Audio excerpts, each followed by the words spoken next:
Within the pages of Lebanon's history, the name of Austria has not just been heard on the military battlefields and in political debates. It has not remained as mere ink on paper. Even if it has been hidden in ancient notebooks and its echo lost in the turmoil of international politics, Austria has been engraved in buildings and in books and is repeated with the sound of bells. Every time international policies drew Lebanon towards a fate that suited the interests of the instigators, Austria has intervened to protect Lebanon from harm.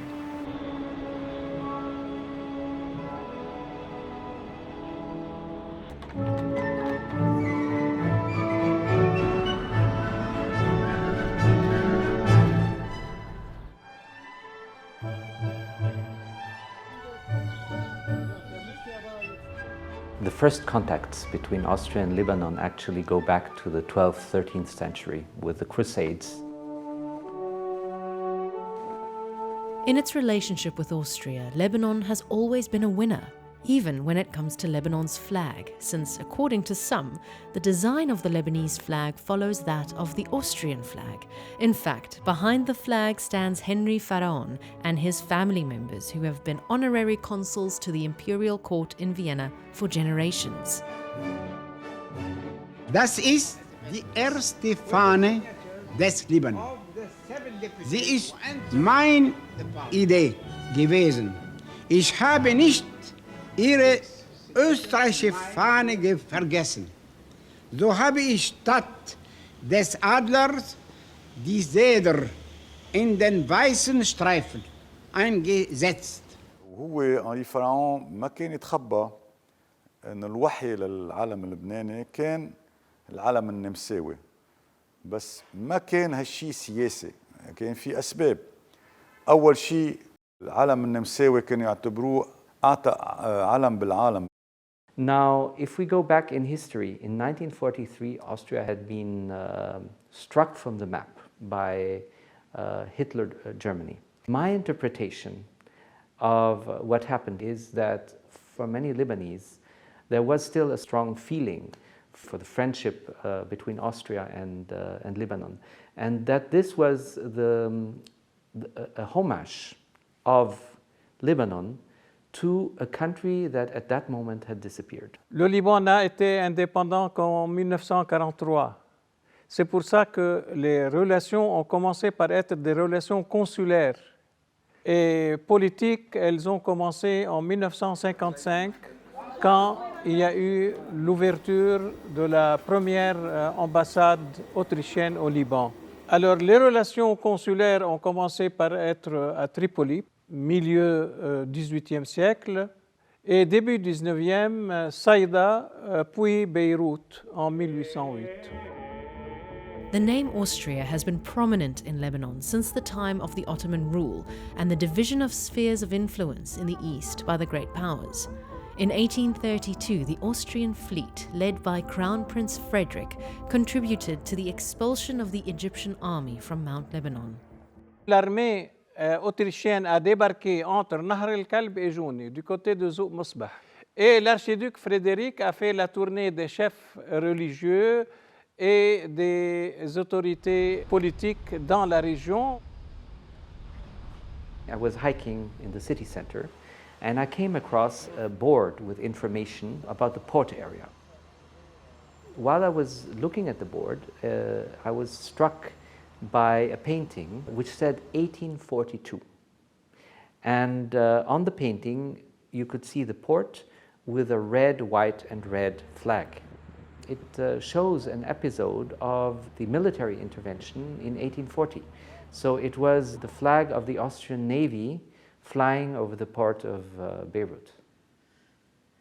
Austria has backed up Lebanon's independence throughout its history. At the suggestion of its Minister of Foreign Affairs, Metternich, the system of the Druze and Christian districts, Qa'im Makamiyya, was adopted. Also in the year 1860, a year that witnessed fierce battles between the Christians and the Druze, Austrian Consul General Peter Weckbecker played a key role in stopping the bloodshed. He alone, of all the foreign commissioners in the region, had any understanding of the complexities of Lebanese politics and called on all parties to exercise restraint and cease fighting. With the consecration of the Mutasarrafiyya system, Austria first demanded that the ruler be a Maronite, then agreed that he be a non-Lebanese Christian. And at a time when every European country was taking care of a religious community in Lebanon, Austria chose to support the Melkite Catholics in particular. However, it provided medical and social assistance to all the victims of the conflicts of 1841 and 1845 and contributed to the restoration of various damaged monasteries and churches. Good to see you. It's good to see you too. How are you? Fine, thank you. And yourself? On peut citer la contribution de l'Autriche pour la construction de la cathédrale Notre-Dame de la Délivrance à Zahle. L'Autriche a fait imprimer aussi le Liturgicon, un livre liturgique pour le rite byzantin, pour les Melkites, Là provient de l'Autriche. et un livre élémentaire de langue arabe à distribuer aux élèves melkites dans les écoles du Mont-Liban au XIXe siècle. ومطران زحلي في ذلك الوقت زار النمسا واستقبله الأمبراطور النمساوي فرانسوا الأول في قصره.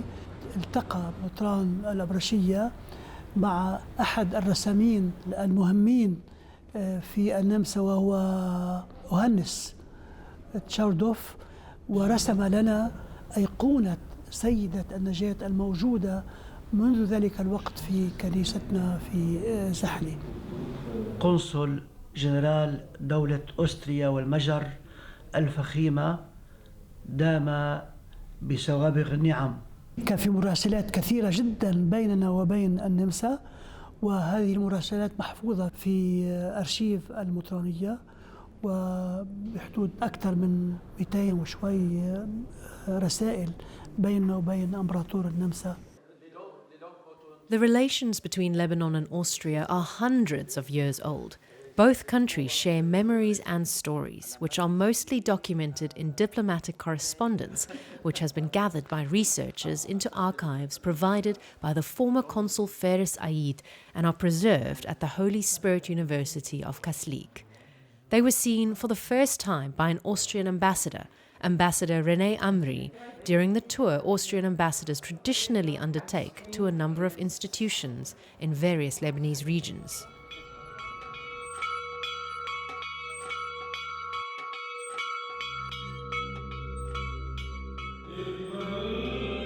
هذه اللوحة الأساسية اللي دارسة تلحق لي.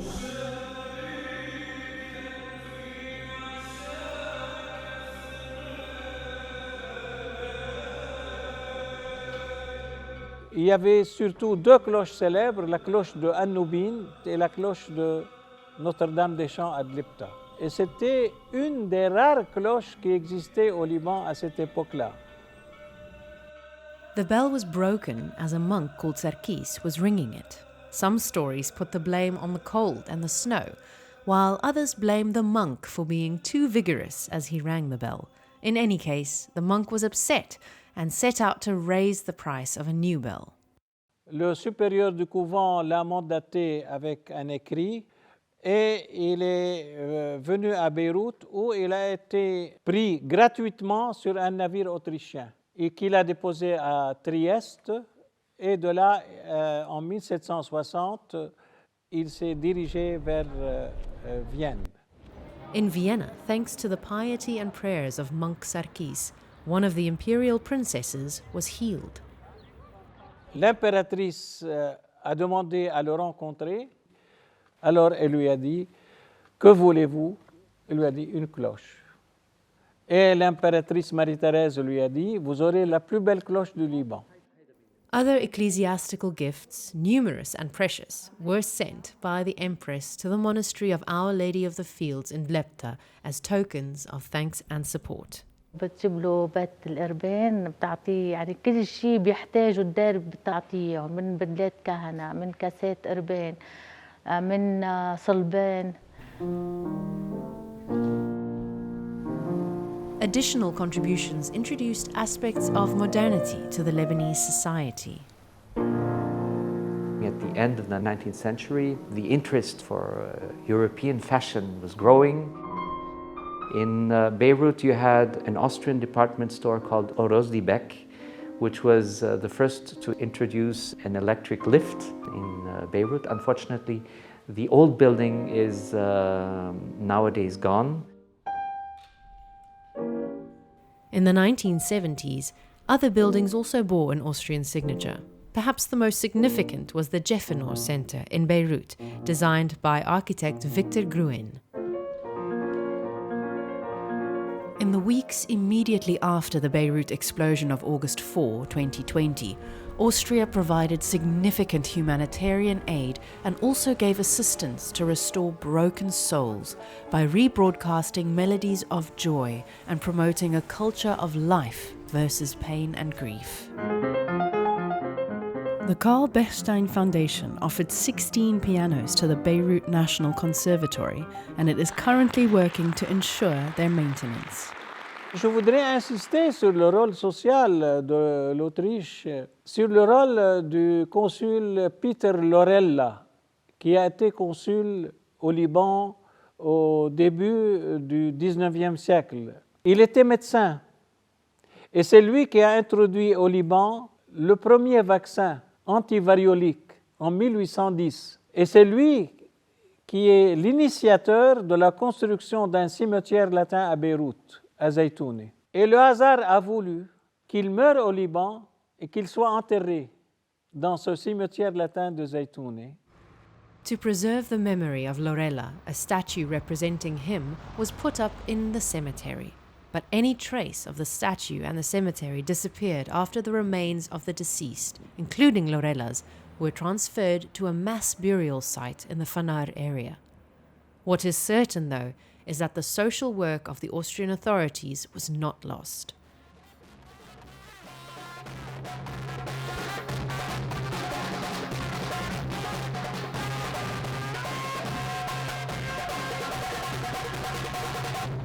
SOS Children's Villages Association is one of the oldest social organizations in the world. It abides by Austrian values with all their human dimensions.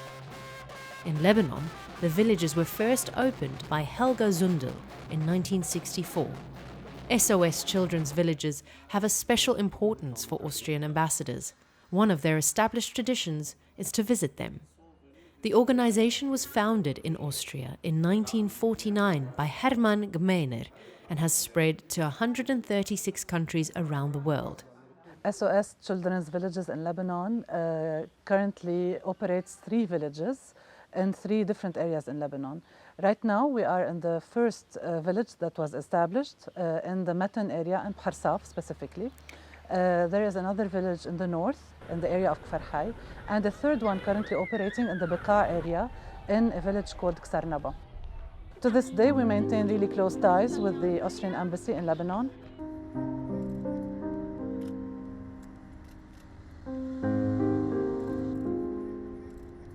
In parallel with its wide-ranging social assistance, Austria has an active diplomatic presence.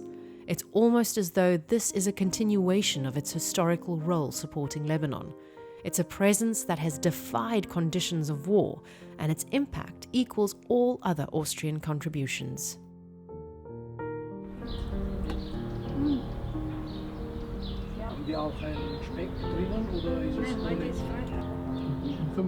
Je partais chaque jour, même durant la guerre, même durant les bombardements. Je partais chaque jour à l'ambassade qui était à cette époque-là en Beyrouth-Ouest. Quand je pense maintenant, je me dis, كيف بقدر أعمل هيك؟ بس je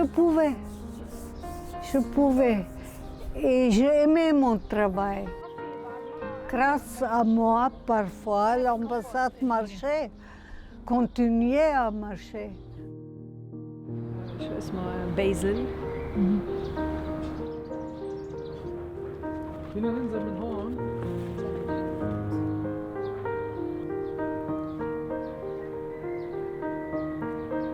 هيدي الأرض هون les 33 000 mètres carrés, ils étaient tous vierges, forêt et notre petite maison. Mon père a connu ma mère suite à un voyage de travail vers l'Autriche, mais il était touriste. Il avait pris une petite randonnée sur un bateau sur le Danube. Et ce week-end-là, ma mère était avec ses deux nièces aussi sur ce bateau. Ils jouaient avec un ballon, mes nièces, et le ballon a touché un monsieur qui était debout. Alors c'était papa. هيدي الفيساليس اللي شفتيها قبل اللي مزروعة هونيك تعمل مثل لامبيون. هلا من جهة بيي الطرف اللبناني أخذنا الحب للطبيعة للأرض وكملناها بالنو هاو الأوروبي بالزراعة البديل. The return to Beirut is crowded with childhood memories of the war. At that time, Ambassador Herbert Amri, the father, held the position of Austrian ambassador to Lebanon under the darkest circumstances. Monsieur le proviseur, Bonjour, monsieur l'ambassadeur. enchanté de vous connaître. Moi aussi, vraiment, ravi. À l'époque, c'était une mauvaise nouvelle quand on venait Quand on chez est dans le le bureau du proviseur. proviseur, j'espère que là non, en tout cas. I came to Lebanon in 1978. I was 9 years old at the time. It's rare in Austria that an ambassador will serve in the country where his parents have been, so I was especially happy and also astonished that I would be able to return. Je me rappelle de la sortie pour la récré. It's really a privilege to come back to Lebanon after more than 40 years. On sortait chez le boulanger du coin pour acheter des manaïches frais. D'ailleurs, il est toujours ici. في منايش بكرة. Okay. شكرا. بأمريكا. Sorry? Pardon? Where from? نمسا. بكرة فيه. Ok. Merci. Bye. Il a déjà fermé aujourd'hui. Les manaïches, c'est pour demain. My father was ambassador. One of the focuses of his work was to help in the mediation between the Palestinians and the Israelis. That was the first time that Israel and the Palestinians entered into contact with a very defined goal, which was to exchange prisoners from the 1982 Lebanon War. On November 23, 1983, Austrian mediation led to the exchange of 4,500 Lebanese and Palestinians and 6 Israeli soldiers. A second exchange took place on May 20th, 1985, involving 2,500 Lebanese and Palestinians and 3 Israelis. After completing the exchange, Israel closed the Ansar detention camp in southern Lebanon, where thousands of Lebanese and Palestinians had been imprisoned.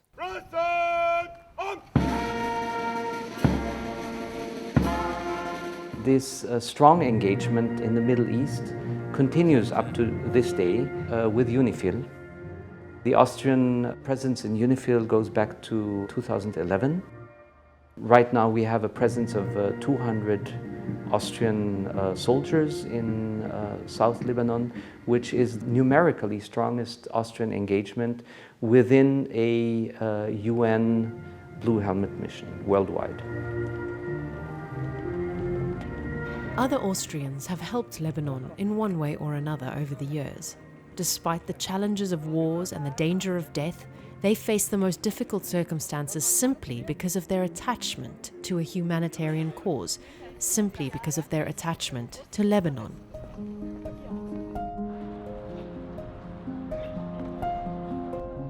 Jusqu'à maintenant, ça fait à peu près 150 fois que j'ai voyagé au Liban. Mon premier voyage, ça a eu lieu encore durant la guerre, en 1990. On arrive à Chounieh, un bon matin, c'était en avril, juste autour de Pâques 90. On ne savait absolument rien du Liban. On savait juste, voilà, on doit aller dans ce village qui s'appelle Ajaltoun. Ce qu'on n'a pas su à l'époque, que Ajaltoun était directement dans la zone de combat. Il y avait juste une vieille religieuse qui est toujours dans la maison à Jaltoun. On était à la maison à Jaltoun et voilà qu'une voiture arrive avec deux messieurs étrangers. J'ai reconnu les têtes. Et puis je me rappelle encore en haut des escaliers, elle était comme ça et on entendait les premiers mots de bienvenue au Liban, l'hospitalité libanaise. Mais qu'est-ce que vous venez faire ici? Vous êtes fou?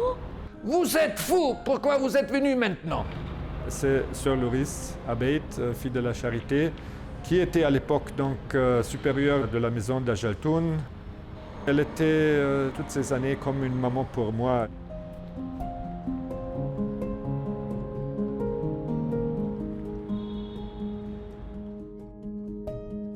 Thanks to Mayer's efforts, Austria now enjoys an active presence in Baskinta, which is emphasized by the many signs reminding us of the humanitarian deeds carried out by Austrian institutions and their various monastic orders. Stéphane arrive à Baskinta en octobre 1996. Il est monté au dortoir, il a commencé à grelotter. Et ce fut le premier projet, l'isolation, travail à l'isolation dans les dortoirs pour réchauffer les enfants. Over the centuries, many Austrian Orientalists have fallen in love with Lebanon, describing the beauty of its nature and the greatness of its ruins.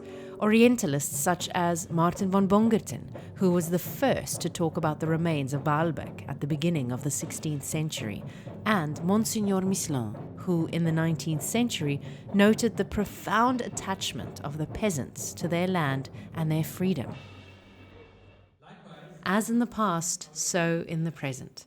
Following the example of other Orientalists who have fallen in love with Lebanon from the distant past to the present day, many Austrians believe Lebanon has remained special, somehow distinctive for them. Je suis tombé amoureux de ce petit pays, plein d'histoires. Moi aussi, j'ai planté chez moi dans les jardins, j'ai une cèdre libanais qui pousse bien et qui me rappelle toujours le Liban. J'ai attrapé un peu le dialecte libanais, alors tout le monde me dit ah, أنت لبناني. وأنت أكيد مبسوط. أكيد. وأنا أقول أنا مش لبناني، أنا أجلتوني. كسواني، أجلتوني. بحكي عربي والماني بسهوله لان ربيت فيهم من انا وصغير. يمكن الطرف اللبناني اقوى عندي، يعني احساسي بس تكون بالنمسا كمان بعمل اشياء الشخص اللي من منطقه البحر المتوسط بيجي بيعملها، مش النمساوي المحض.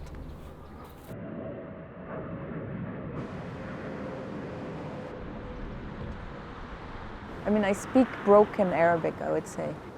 I can manage, but I can't have deep discussions in Lebanese, in Arabic. كيفك اليوم؟ منيحة. أنت؟ منيحة. It was a paradise. It was the best of two worlds. It was the best of Europe and the best of the Orient. We loved it. It was wonderful. We loved the atmosphere. We loved the landscape. The food is out of this world. It's the best food that we know. I can still read some things in Arabic, which I taught myself. Oh my God. It's all gone now. The 25 years that Professor Fritz Raget spent at the American University in Beirut did not enable him to master the Arabic language. He spent 25 years of his life in Lebanon as a lecturer teaching Lebanese architecture at the AUB. When we asked to meet him to get to know him, he told us that he would meet us at the train station and he would be holding the Lebanese flag so that we could recognize him. Hello. He, whose long years of research and teaching had turned him not only into a well-known academic figure, but also into a legend for generations of students. There was these two pictures in there. One by which the students had prepared and stuck. So here as I don't know, Godfather in the clouds. And then this one which says, "Who was the wise guy who said we could manage perfectly well without Raguette?" That was a lot of fun.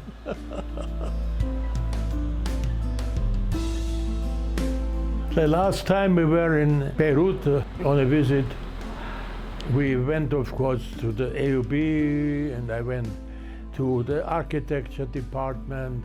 Two girls ran after us and said, Professor Raguette, you are a legend." So this made my day, of course.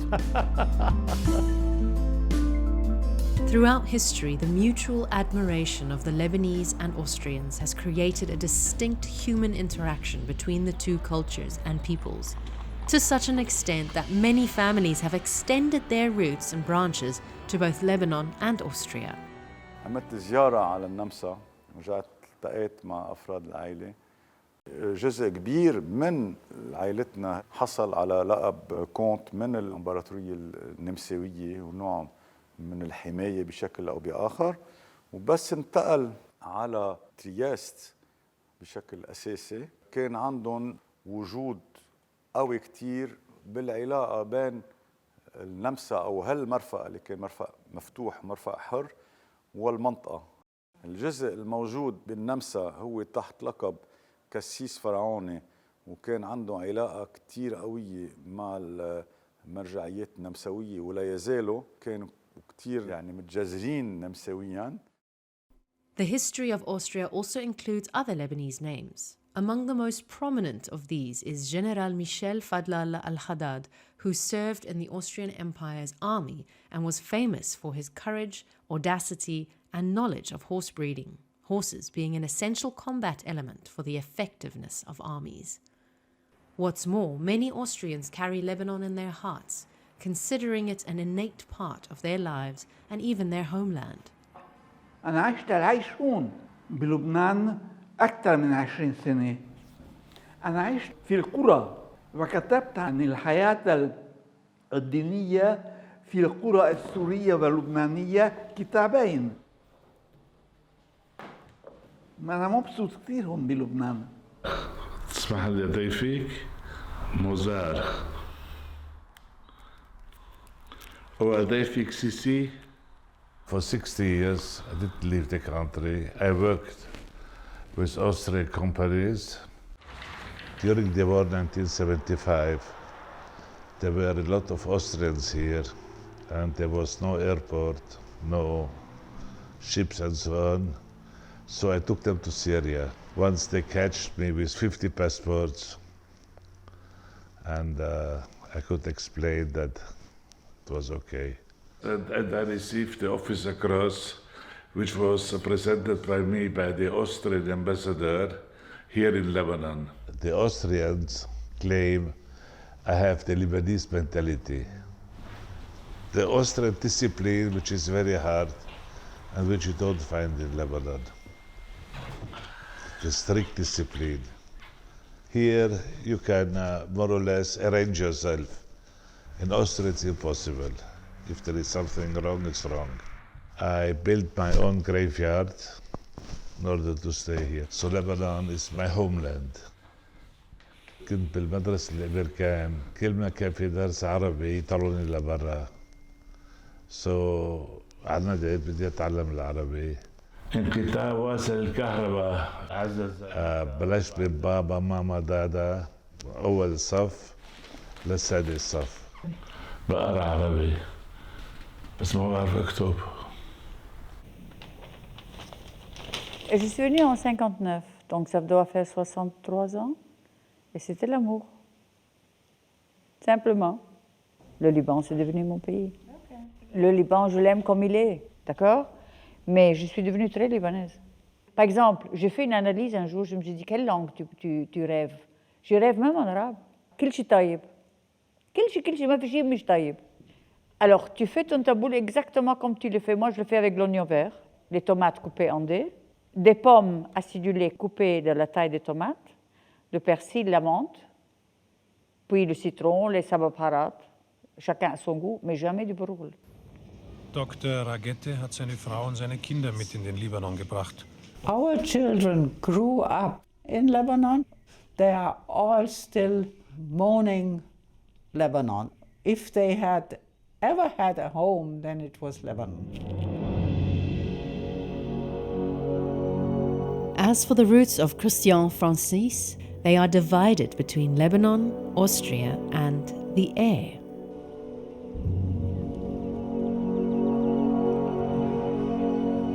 بتضلك معلقه بالهواء لا من هون ولا من هون، هيك بحس حالي انا، يعني بيجي لهون بضلني احس انه في داخلك انت شيء يعني بيميزك شوي بينك وبين حالك. بس بالنمسا نفس الشيء، وقت بروح على النمسا دائما ما بتأقلم 100% مع النمساويه، لانه في انت شيء عندك اياه هن ما عندهم اياه.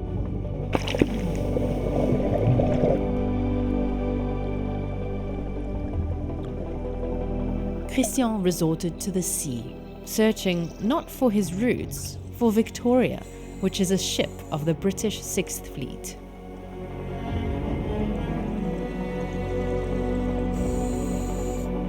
لقيت مستند اللي هو محضر المحكمة العسكرية.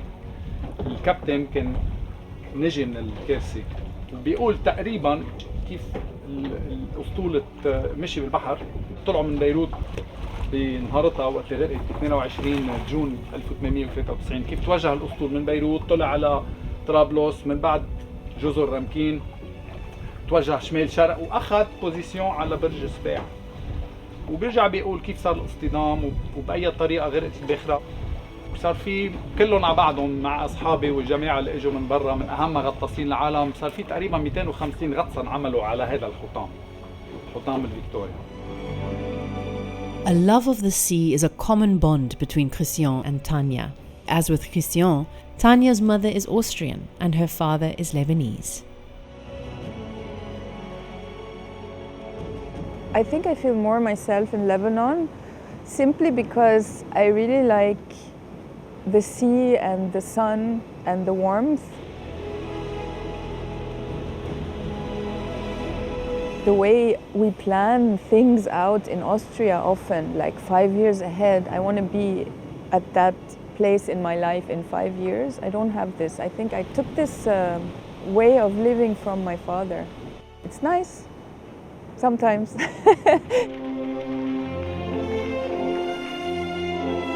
Lebanon has this incredible diversity, and at the same time it has an incredible depth. Once you go into one region, you will find so much diversity, so much history, so much culture in just one valley.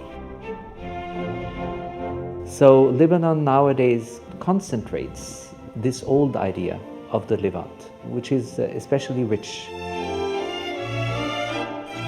With every day I spend here in Lebanon, I feel more at home.